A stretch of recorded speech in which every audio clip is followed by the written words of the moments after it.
Good evening everybody. ఈరోజు చాలా డిఫరెంట్గా ఉంది, ఎందుకంటే మనము ప్రోగ్రామ్ స్టార్ట్ చేస్తూ ఉంటాము, కానీ ఇవాళ ప్రోగ్రామ్ మనం స్టార్ట్ చేయకుండా గీత స్టార్ట్ చేసి నా చెక్ కొట్టేసినందుకు ఎనీవే కంగ్రాచులేషన్స్ టు యూ. ఇక మీ అందరికీ మరొకసారి స్వాగతం. సినిమా టైం అవుతున్నట్టుంది, ఒక 5 నిమిషాలు ఆగండి. దర్శి కూడా మాట్లాడేస్తాడు, మా మొత్తం టీం మాట్లాడేసినట్టు అవుతుంది. అరవింద్ గారు మీరు మాట్లాడేదిందా? గౌరీ గారు మీరు మాట్లాడేదిందా? ఓకే, అయితే సరే. ఫస్ట్ అయితే నన్ను ఈ సినిమాలో దర్శి పక్కన హీరోయిన్ అని చెప్పారు. అయితే యాక్చువల్లీ నా ఏజ్ దర్శి ఏజ్ కన్నా చిన్నగా ఉంది అని చెప్పి వద్దని చెప్పారు డైరెక్టర్. దాంతో ఆ తర్వాత మళ్ళీ మీకు ఏం క్యారెక్టరు అంటే అప్పుడు ఇలా ఒక మంచి పవర్ఫుల్ కానిస్టేబుల్ అని చెప్పి తీసుకోవడం అయితే జరిగింది. సీన్ చేసిన తర్వాత కానీ నాకు తెలియలేదు అది పవర్ఫుల్ కానిస్టేబుల్ కాదు, పవర్లెస్ కానిస్టేబుల్ అని. ఇంత మోసం చేస్తారని నేను అనుకోలేదు. ఇతని మీద section 221 divided by 22 -11 ABC case ఒకటి పెట్టాలనుకుంటున్నాను. బట్ కుర్రాడికి ఇంకా పెళ్లి కాలేదు కాబట్టి వదిలేస్తున్నాను. పెళ్లి చేసుకున్న తర్వాత అంతకన్నా పెద్దది ఏముంటుంది, అదే పెద్ద కేసు అవుతుంది, వదిలేద్దాం.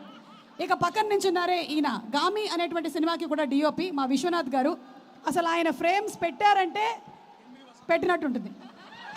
అలాగే 8 వసంతాలు సినిమా కూడా ఆయనకు ఒక చాలా గొప్ప క్వాలిటీ ఉంది. హీరోయిన్స్ని ఆయన ఎప్పుడు చాలా అందంగా చూపిస్తూ ఉంటారు, కానీ ఫర్ అ చేంజ్ ఈ సినిమాలో దర్శిని కూడా చాలా హ్యాండ్సమ్గా చూపించారు. దర్శి ఇట్లా మనం ముందుగానే జనాల్ని ప్రిపేర్ చేసేస్తే వాళ్ళు నేను హ్యాండ్సమ్గా ఉండడానికి ప్రిపేర్ అయిపోతాను. అలాగే అరవింద్ గారు, హార్టీ కంగ్రాచులేషన్స్ టు యూ అండి. ఆయన ప్రొడక్షన్ బ్యూటిఫుల్గా చేశారు. Gauri he's done a wonderful job. And Janhvi, thank you so much my dear జాన్. సునీల్ నారాయణ్ గారిని చూస్తే మా అందరికీ ఎంత భయం వేస్తుందో, జాన్విని చూస్తే అంత కూల్గా అనిపిస్తూ ఉంటుంది. ఏమైనా ఉంటే మేము సునీల్ గారికి చెప్పాము జాన్వి జాన్వి అని వెళ్ళిపోతూ ఉంటాము. So thank you so much Janvi. And అలాగే ఆనంది, నా రోల్ కొట్టేశావు, but it's okay, you did a great job, పర్వాలేదు. But whatever said and done, glamour విషయానికి వస్తే నేనే కొంచెం ఎక్కువ గ్లామరస్గా కనిపించానని చెప్తున్నారు. And Darshi, he is one. అసలు దర్శిని నేను ఈ యాంగిల్లో ఎప్పుడు చూడలేదు. నేను ప్రీ రిలీజ్ ఈవెంట్స్కి వచ్చినప్పుడు యాంకరింగ్ చేస్తాను, కానీ నేను ఆన్ సెట్ పర్ఫార్మెన్సెస్ చూసినప్పుడు he such a natural actor. He simply superb Darshi, great acting. అలాగే Anandi, both of their chemistry is too good. And Navneet has come up with a very very different kind of script. ఈరోజు రాని వాళ్ళు ఇంకో 2 ఉన్నారు నాతో పాటు, నా తోటి కానిస్టేబుల్స్ రామ్ ప్రసాద్ అండ్ హైపరాది. వాళ్ళు ఇద్దరు స్విట్జర్లాండ్కి చెక్కేశారని తెలిసింది. అవును, అక్కడ ఉన్నారంట దొంగలు. ఓకే, మీరు దొంగలు కాదు, మీరు పోలీసులు, గుర్తించండి. మీరు స్విట్జర్లాండ్కి వెళ్ళిపోయారు. అండ్ అలాగే లియోన్ జేమ్స్ గారి music simply superb. By the way, ఈ సినిమాలో నాకు కూడా ఒక పాట ఉంది. ఇది కొత్త విషయం. దానికి ఒక హుక్ స్టెప్ కూడా ఉంది. క్రేజీ. ఇప్పుడే చెప్పేస్తున్నా, మీలో అందరూ కనీసం ఒక్కసారైనా హుక్ స్టెప్ చేసి ఇంకో ముగ్గురికి చెప్పి ఇంకో ముగ్గురితో చేయించేయాలి, ఓకేనా? లేదంటే మాకు ఇదంతా హ్యాష్ట్యాగ్ వాళ్ళకి చాలా తలకాయ నొప్పి అయిపోతుంది హుక్ స్టెప్స్ చేయించడం. నేను ఇక్కడే చెప్పేస్తున్నాను, మీరు అందరూ చేసేసేయండి. అండ్ ఇక్కడే వెనకాల దాక్కొని ఉన్నటువంటి Aditya, thank you so much. అతను ఎప్పుడైనా సరే వేరే వాళ్ళు ఎవరైనా షీల్డ్ తీసుకుంటూ ఉంటాడు ఇలా. సో ఇప్పుడు కూడా హ్యాష్ట్యాగ్ మనోజ్ షీల్డ్లో ఉన్నాడు ఆదిత్య. అండ్ ఐ థింక్ అందరి పేర్లు కవర్ చేసినట్టున్నాను నేను. ఎవ్రీబడి, ఇక ఫైనలీ ప్రేమ అంటే అనేటువంటి ప్రేమ టైటిల్స్ మీరు చాలానే చూసుంటారు.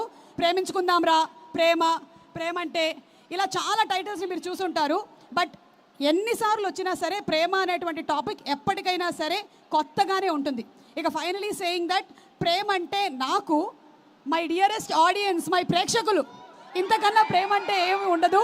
ఎందుకంటే దగ్గర 34 సంవత్సరాల నుంచి నేను ఉన్నాను ఈ ఫీల్డ్లో, ఇంకా మీరు ప్రేమిస్తున్నారంటే ఓ మై గాడ్.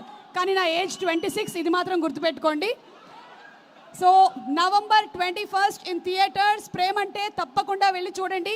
చూసిన తర్వాత ఎలా ఉందో మా అందరికీ చెప్పండి. And I'm sure you all won't be disappointed. Okay, thank you all. And ఇప్పుడు అక్క లేదు లేదు, నేను నా పనది ఇవాళకి నా పనది. నేను లేదు అవసరం లేదు, నేను మాట్లాడతా, ఆగండి. ఈ ఇంట్రడక్షన్ తో ఇంకా లాగే. అంటే ఇంట్రడక్షన్ ఇవ్వకపోతే యాంకర్లకు ఎలా ఉంటుందో మీకు తెలుసా? ఇంటికి అర్థం కావట్లేదు. 4 స్పాన్సర్స్ పేర్లు చెప్పకపోతే నా కడుపులో ఏదో అయినట్టు అనిపిస్తూ ఉంటుంది. లేవా ఏవి కేవలం. Today's event is organised by Shreyas media, Bharat number 1 movie events and promotions company. తీసుకో.